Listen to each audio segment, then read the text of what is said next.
Hi everyone, it's Donna here from Donna's Creative Corner, and I apologize, I haven't been on doing videos for a while, and but I excuse me, but I have been crafting. I've been crafting like crazy, and I'm on a card making kick, and this is why for my birthday I got the Spellbinder's Grand Caliber die cutting machine. And this thing is awesome, especially for those really intricate dies that Spellbinders and some other companies make. I've been watching YouTube videos, particularly Christina Griffiths, and I'll put the link to her channel down below. She does awesome tutorials, card making tutorials using Spellbinders dies. Incredible work. So I'm going to show you a few of the cards that I've been making, and a lot of those, some of them have totally been inspired by her cards.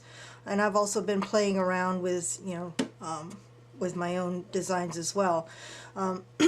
Another reason is, let me put this aside, also for my birthday, on eBay, I went and bought a huge lot of Spellbinders dies. I think it was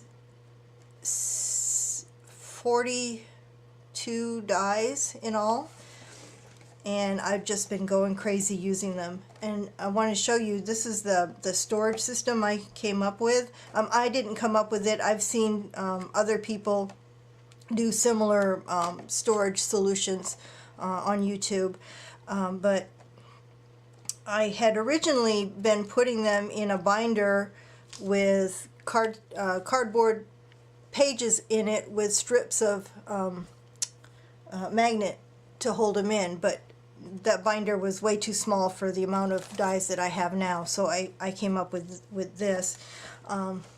This is hard to show. I have it broken down. I made dividers for the different types of dies so that I could find what I was looking for more easily. I can't zoom out any farther with the way I've got my camera right now. I've got like rectangles, ovals, squares, circles, flourishes, flowers, borders, shapes, and other. If it doesn't fit into one of those categories, it goes in the back there. And the way I'm storing them, the ones that I bought all come in this kind of container, and I use the same container, so I've got all the information pertaining to the dies. And when you open it up, normally the dies come in this pocket back here. I just put a sheet of adhesive backed magnet and adhered it to the inside. So now that all my dies are right there. The adhesive magnets I got from Oriental Trading Company, and they come in a pack of, how many's in here? 20, I think. Maybe it was 10.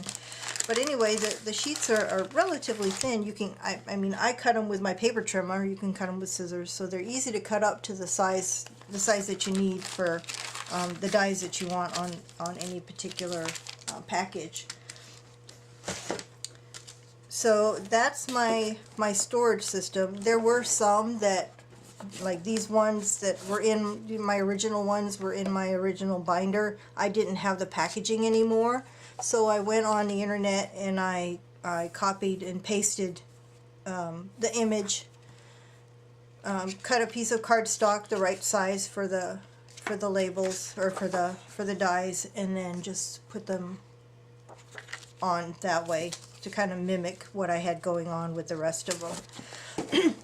So that's my storage solution, and I'm going to just show you a few of the cards that I've been doing, and at the end of this video I'll have a slideshow of everything I've done so far, just so you can, pause and look. Here are some of the more dimensional ones. These are totally inspired by Christina Griffiths. She also has a tutorial on her channel on how to make the boxes for these dimensional ones, because you can't put them in an envelope, they're too thick. What I used here is not thick enough to go in the mail, so this is just to give someone, but at least it's in a pretty coordinating box. Okay, for this I'm going to zoom in a little bit. Okay. Mother's Day is coming up, so I started with Mother's Day cards. A lot of these have a combination of the dies and embossing folders that I already had in my stash, and ribbons and lace, and this one has a cluster of flowers with stickles on them, and these are a couple of the velvet leaves that I got recently in at a garage sale, and I've sold some of them. Sorry ladies, I kept all the pink and the white ones, so here's a few of them there. And on the inside, one of my favorite dies, this isn't it, but the flourish dies are perfect just to complement the inside of the card. My absolute favorite one, and you'll see this a lot on the insides, is the floral flourishes. A lot of pretty flourishes, perfect for the inside. So there's a Mother's Day dimensional one.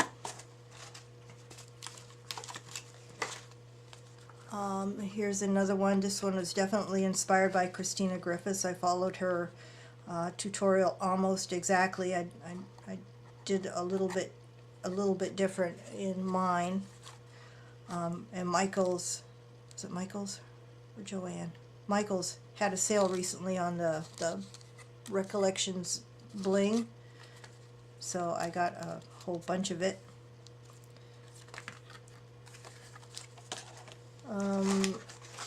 That one was birthday. Here's another Mother's Day, and I use I have a stack of glitter paper, just a ribbon bow at the bottom with a little acrylic butterfly on it. Lots of shine on this one, and some little acrylic flowers on the corners. And there's one of the flourishes from that die set I just showed you, coordinating with the outside. That one has a box. And this one, oops, not older, just better. Definitely a girly one with lots of pink. And none of them have anything on the inside, just something coordinating with the outside. This is actually what caused me to buy the Grand Caliber. I bought this particular die, Valiant something, and I could not. I have a Cuttlebug, and I could not get it to cut properly on my Cuttlebug. I tried everything. I tried putting a shim. I tried, turning it this way and that. I could not get it to cut. I even I sent an email to Spellbinders and asked them if there's any secret to getting this to cut on a Cuttlebug, and they were gracious to they were giving me tips and stuff, and I tried it all. So they said to send the die in to them, and I did.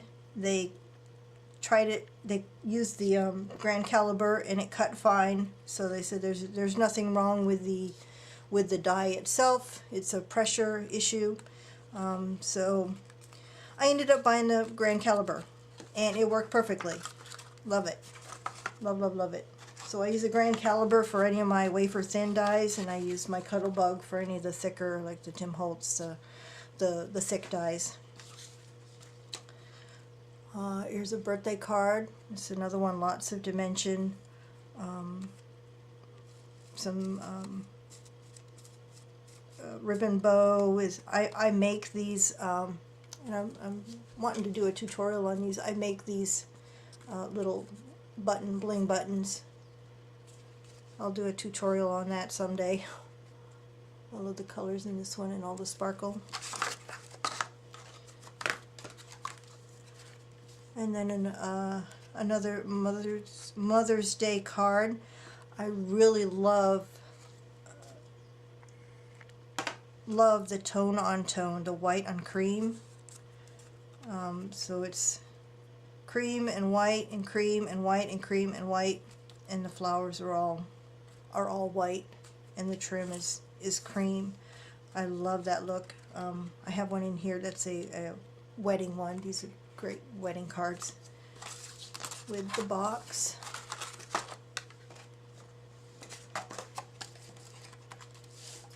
Another pretty Mother's Day card.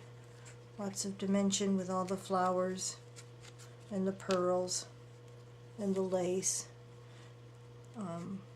This one has the embossing in the back.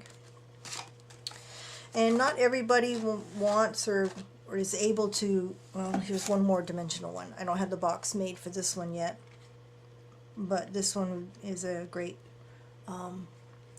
birthday card or anniversary card with the tone on tone again. I love that look. And then on the inside it just has there's another one of those flourishes. So not everybody, some people need to send their cards through the mail, so I experimented with ones that weren't quite so dimensional. The only dimension to it is this top layer is popped up. I love the saying, mothers hold their children's hands for a short while, but their hearts forever. And the inside, actually the inside was just what I cut out, what I used to cut this. That's the remainder of it, so multi-purpose. Don't throw anything away, you can always use it. Another Mother's Day card. There's another one of those flourishes. Some puffy hearts that I had in my stash, some trim, and just lots of layers. Cardstock embossed, flourish, cardstock, and more cardstock. So there's a bunch of layers on here, but it's still relatively thin. I think thin enough to mail. And again, the flourish on the inside. Here's pretty much the same card format, but different color scheme. We've got the pink and white going on here. Here's another tone on tone one. I think this one is probably my favorite. Wishing two people one wonderful life. Either anniversary or wedding. Embossed in the background. This is a piece of an applique that I had cut out from it was a much larger piece. Lots of bling. The rhinestones on the corners. And the inside is just simple. Again, what I cut this out of, that went on the inside with just a simple flourish. And